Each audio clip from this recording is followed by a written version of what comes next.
good investment environment. It must be a low-risk, high-return investment environment. Well, in fact, for some people, for some period of time, it was. But how does that then coincide with these factors that I'm talking about on democratic governance and the facts that this enormous pressure that built up, that finally erupted in Tahrir Square, obviously erupted first in Tunisia, symbolically, interestingly, by a street vendor who set himself on fire? What does that tell us? Well, what it tells a lot of people, and this is another factor that not just companies but others use as well, is the size of a country's informal sector or underground economy.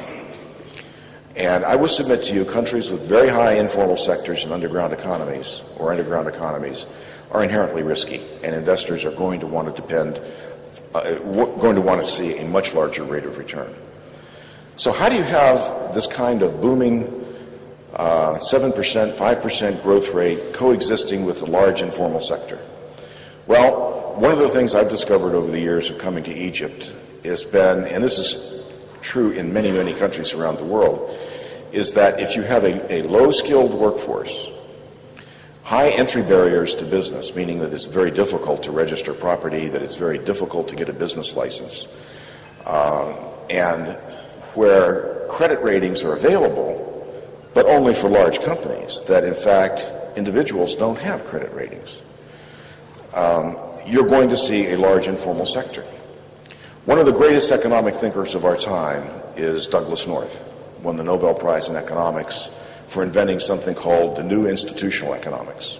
And he sums up the history of economic growth in one sentence. Be patient, it's a long sentence, but it's only one sentence. The whole history of economic growth is going from personal transactions to impersonal transactions. And what does that mean? It means going from being able to only do business with people that you know and have ties to, whether they're family or some other form of ties, where you can ensure that your transaction is safe, to being able to go to business, do business with strangers.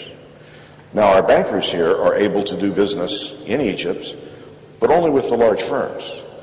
The very small firms, and especially those in the informal sector, don't get that kind of cash flow. And here's one of the reasons that China is more unstable than people recognize.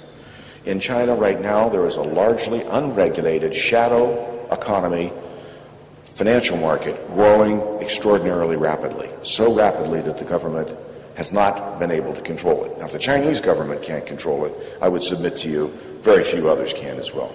So these informal sectors are inherently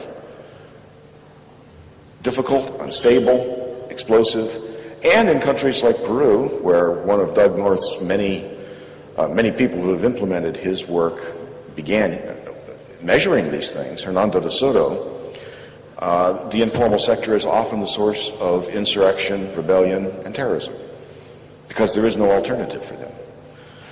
So, I'm crunching together a whole lot of information, a lot of thoughts very quickly, but the point here is that when a foreign direct investor looks at a booming, capital-intensive economy in what should be a labor-intensive economy, they ask why. And part of the reason, as I'm sure everyone here that's in business knows, is that the graduates of Egyptian high schools, like many others throughout the region, are not really able to carry out high-skilled employment. They need a lot of training before they can, which adds a lot of cost to putting in place labor-intensive industries. So you get capital-intensive industries when investment incentives are set up. Now, I think I'm going to condense down the rest of my talk. I'm just going to mention a couple of things about democratic governance that change these equations. One, and this has to do with the day-to-day system of decision-making. When you put in place systems where people can participate, where associations like FETA, which has, I think, Fuad will correct me if I'm wrong, but over 100 associations as part of its membership base, and reaches into all of the small businesses and all of the governorates of Egypt, when they are able to advance their policy reforms, their ideas for economic adjustment, through an open political system and an open regulatory system, then it's not just governments making decisions behind closed doors. You've built a feedback mechanism, and you've also built a way of discovering what needs to be done to answer the legitimate grievances and needs of the entrepreneurial class, the small business community, the informal sector, in order to create the kind of investment by those groups which will then turn around and attract the foreign direct investor.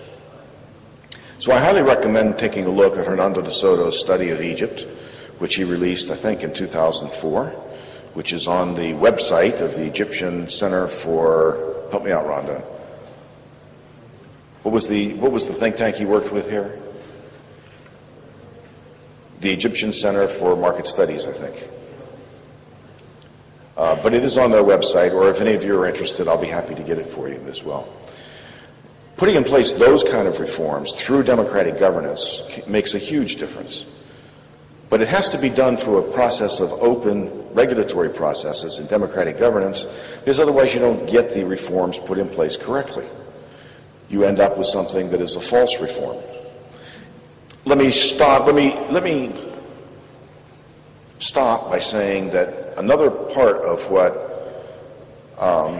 Doug North put up as a key factor in judging a country as to its investment worthiness or any other economic measure is its ability to adapt to change.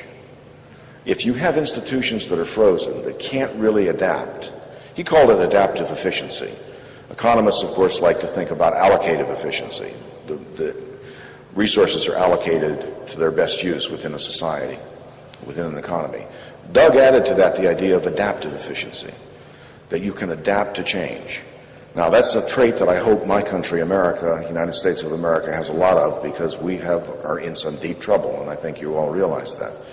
But hopefully we'll be able to adapt, to put in place reforms that will drag us out of our own credit crunch and default problems.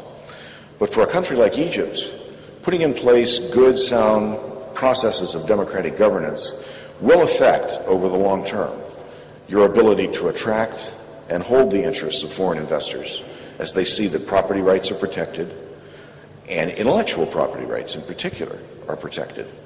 A lot of investment hasn't come to Egypt because people are afraid, as are local inventors afraid, to bring things here that aren't fully protected because they can be lost really quickly.